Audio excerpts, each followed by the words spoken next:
hard to run away with it, you know what I mean? Big part of the game right here as we see the first face-off. The value in the ball and face-offs are going to be key. Freshman Chris Esposito up against Cole Brams, the grad transfer for Rutgers. And the Scarlet Knights win the opening face-off. We are underway for the first time at Laval off time. Our second iteration, the same as the first, featuring the freshman Chris Esposito for Stony Brook, the grad transfer Cole Brams, who comes by way of Utah. Swift win for Brams, who put up some really good numbers last year, was the A-Sun tournament MVP. And for the second consecutive year, second team A-Sun. Over to the wing and bang it to Noah. Well, been an awful long time since Noah Armitage competed in a lacrosse game where he didn't score any points.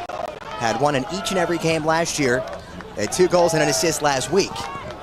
So that's another face-off win by the Scarlet Knights against Robbie Smith. So Barnes did another good job there against another different face-off guy, which Coach Glotty said we're going to use. We're going to use maybe send Ross off his shot plane, and maybe it's in JMO gets a better look at it. But hey, move on. Next play.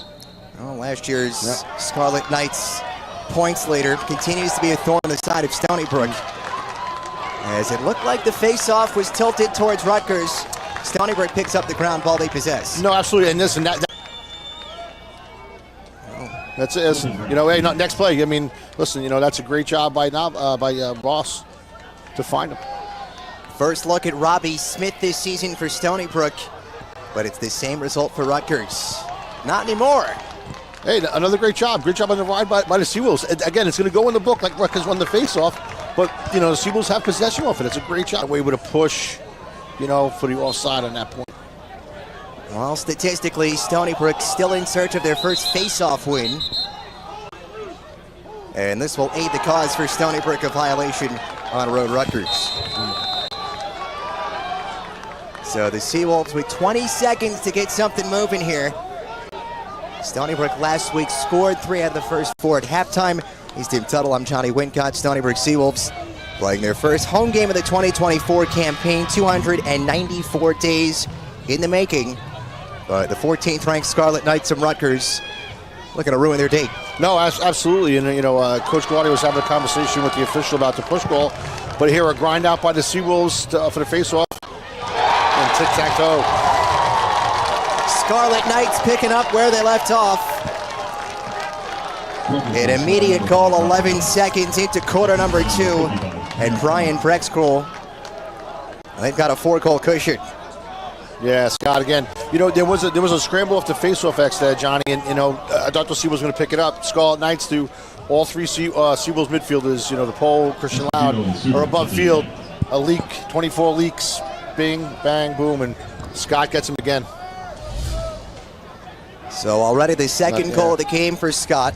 Make it now 10 against Stony Brook over his last 3 1/4 games against SBU. Battle for the ball. Come up with this. The battle persisting. Ben Morschauser getting involved, and Rutgers owns it again. Yeah, not the exact starter coming out of the second, quarter, coming into the second quarter. Andrew Machika wins the battle this time for Brian Brexcroll. The Seawolves. But hey, a phenomenal start by Rutgers. So 6 goals from 5 different goal scorers. Back to the center of Wolfe, where Rutgers has done it again. Zach Conley tries to go the distance. He's comfortable playing at the SUNY campus. Comes by way of Binghamton. And the possession best in the country said he's an even better teammate. Not only does he facilitate, but he will celebrate other people. Maybe take a deep breath, finish out the quarter, and we'll see McLaughlin in the second half again.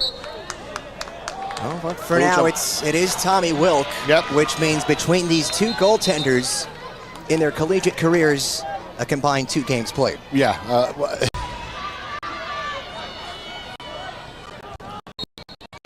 8th face-off goal for Robbie Smith. He wins it clean. Smith to the left, shot, goal! Justin Panacci buries. It's a big one for Stony Brook. Stops some of the bleeding. Absolutely. Back to a 6-goal game. Yeah, no doubt. I mean, hey, very simple. Win the face-off right down the middle. Robbie Smith was a great decision. gives it to the guy who can bring it, and Bonacci with a phenomenal righty whip. Bang, perfect. Well, Bonacci started his collegiate career with a bang. We noted the CAA Rookie of the Week last week. Yeah. In the 17-14 win at Sacred Heart. He had 7 shots, 6 of them on goal. Great percentage. Early movement from Stony Brook and Robbie Smith. And again, Smith, who is now 3 for 9 at the dot, responsible for all 3 Stony. Come out, we got another one. Let's get this big face here. Not a bad way to start your collegiate lacrosse career. Gotta get there, gotta get there. 2 goals last week, 2 goals in the first half. Stony Brook emerges with a face-off win. Good job. Good job by the Seawolves there. Christian Lauder, great job. Not the first time it looked like Stony Brook was not going to win it at the dot, but they managed. Figure things out here as we go. So, as noted just before the break, we took a peek at some of the stats. Only 4 of the first 15 face-offs went to Stony Brook. Okay, well, 4 out of the first 16, ball still loose. Christian Loud making a beeline to the far sideline. That is out of bounds. Yeah. And it's going with Rutgers. Yeah. Yeah, you know, we talked about it a little bit midweek. You know, he's a lefty. That thing was humming. Well, had a hat trick last week after playing in just 2 games last season. Another save. Wilk has it. Right off the bread basket, save number 7. Be strong here. Be strong here. Has it knocked out of his cross. Yeah. It's worth taking the penalty and not give the goal up and then, you know, play man down. But you got to answer here. It just shows that turnover by Sabella might be a little bit more, you know, hurts a little more. 18th face-off. And for the 14th time, Rutgers emerges the winners.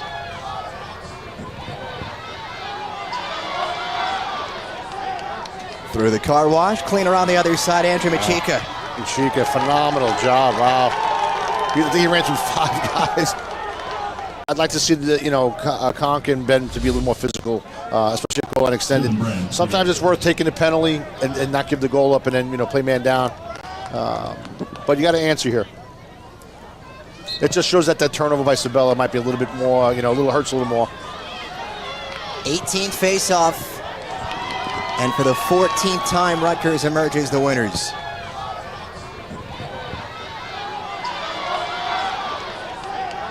Through the car wash, cleaner on the other side, Andrew Machika. Machika, phenomenal job, wow. He ran through 5 guys. Time and space, love shot, kept out, ball still loose outside the crease, and they score! Unfortunate. Rutgers takes advantage. Yeah. Wilkes could not find it after the initial save. Stony Brook defense contending maybe somebody in the crease there, and as it stands, back-to-back tallies by Rutgers gives them a 6-goal lead. Maybe somebody in the crease there, and as it stands, back-to-back tallies by Rutgers gives them a 6-goal lead. Yeah, this is unfortunate. Tommy makes another phenomenal save, dropping low. Get it back down, big-time save right there, and we just couldn't clean the ball up. He comes out to try and paddle it, and a little bit of hockey move there. You know, listen, I mean, Stony Brook's trying to do everything right. It's just a little snake bitten here. Fortunate, Tommy makes another phenomenal save, dropping low. Get it back down, big-time save right there, and we just couldn't clean the ball up. He comes out to try and paddle it, and a little bit of hockey move there. You know, listen, I mean, Stony Brook's trying to do everything right. It's just a little snake bitten here. You know, you get a save, turn the ball over, clearing it by Sabella. You get a save, scramble. Brams misses wide. He just scored a moment ago. Gave it to the goalie. Gave it to Will.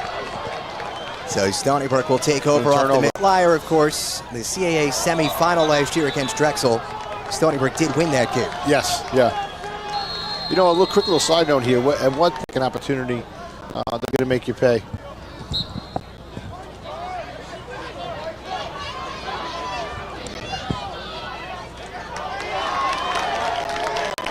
Rutgers has done it again at the face-off X.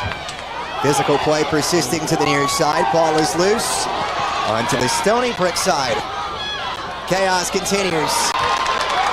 Stony Brook emerges. And that's a tough thing. As a defense, you got to grind it out, man. Declan Mitchell to the draw for Stony Brook, but the results keep on coming up red. The 18th face-off win for Rutgers and it comes on the 22nd try. Yeah, gotta have the ball. Gotta have the ball. Gotta have the ball. There's no place like Laval. Down to a 6-goal deficit. Robbie Smith gives his try. Keep scrapping. Still going, persisting toward the 30. 4 white jerseys, 4 red. Into the Stony Brook offensive third, and it's picked up by SBU. In the form of Riley Hegarty. And the long stick still going. He's got a 2-on-1. Palinetti scores! Seawolves take advantage of the unsettled defense. And Riley Hegarty gets his first time. Dylan Palinetti takes advantage. Hey, it all starts with a tremendous effort on the face-off to scrap the ball out, right? You know, you have not been winning them clean, Seawolves. So what do? We got to play dirty lacrosse, right? You got to dig your heels in. You got to play in the dirt a little bit. Sometimes, you know, you got to be in the dirty end of the sandbox, right, to be efficient. And the Seawolves did a great job there. And very smart. You know, and he gave it up to the guy you want to give the ball up. You know, some long poles see their opportunity, want to let it ride, but did a great job of giving it over to Dylan Palinetti. There you go. Violation. Here we go. An easy decision when the guy's standing to your right at 51 goals last year. Right, exactly right. Tied for second most in Stony Brook's single season history. And it's a great look. Here we are. 4 goals. Plenty of time. Robbie Smith does it again. Smith still going. Smith is stripped. 10 yards out. Tried to make the big play. Good ride. Ball back on the deck. Yep. Forney couldn't get it. Stays in bounds. Great play and a penalty coming up. Touched by Rutgers, who had 9 goals as a sophomore. 25 last year as a junior. And he has 6 in the first 2 games of the season. Stony Brook, by the way, another... You too, Johnny. I don't think it's a bad idea with 10 minutes to go in the game that the Seawolves won down the shot clock too, right? To work for the best shot. You know what I mean? I don't know that they need to feel the panic of a 4-goal. Great job by Robbie Smith on the flag. Got a slash. Couldn't have drawn it up any better for Stony Brook. They get the goal. They win the face-off. Penalty forthcoming on Rutgers. So here's the interesting part. I don't know who's Brams at the X. Yeah, it's Brams at the X. If he violates, they're going to go down another man for another 30 seconds. Could a face-off violation? It could be a 6-on-4 man up. Boy, as Robbie Smith changed the dynamic for Stony Brook at the face-off. There's the ball. He pushed it out. Smith wins another. Going to go man up here. Get everybody off the field. Let's go, Robbie. You did your job, buddy. Get to that midline. All 10 face-off wins for Stony Brook, provided by Robbie Smith, making his season debut. Oh, there he is. Yep, so we're even now. He is one of 5 Seawolves with a multi-goal game today. In fact, all 5 Seawolves that have scored have multiple goals. Smith, beat Brams. Brams goes down. Yeah, loose ball. And it's going with Rutgers. Yep. Hey, Robbie, he made it a chance. So the Stony Brook run, at least for now, is stopped by Jack Amon. Yeah, I think Coach Gallardi went over and had a little conversation with... Robbie Smith victorious again. Smith takes a whack, got rid of it. Shot saved by Stoller. High into the air, rebound available. Battle persisting. Rutgers looking to emerge. Hegarty jarred it free. Palinetti in the vicinity. And it's finally picked up by Rutgers. And they've got numbers moving the other way.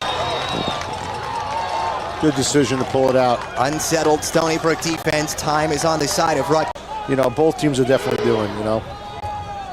A much better second half, by the Seawolves. Zadorsky, by the way, playing close to home. East Islip native.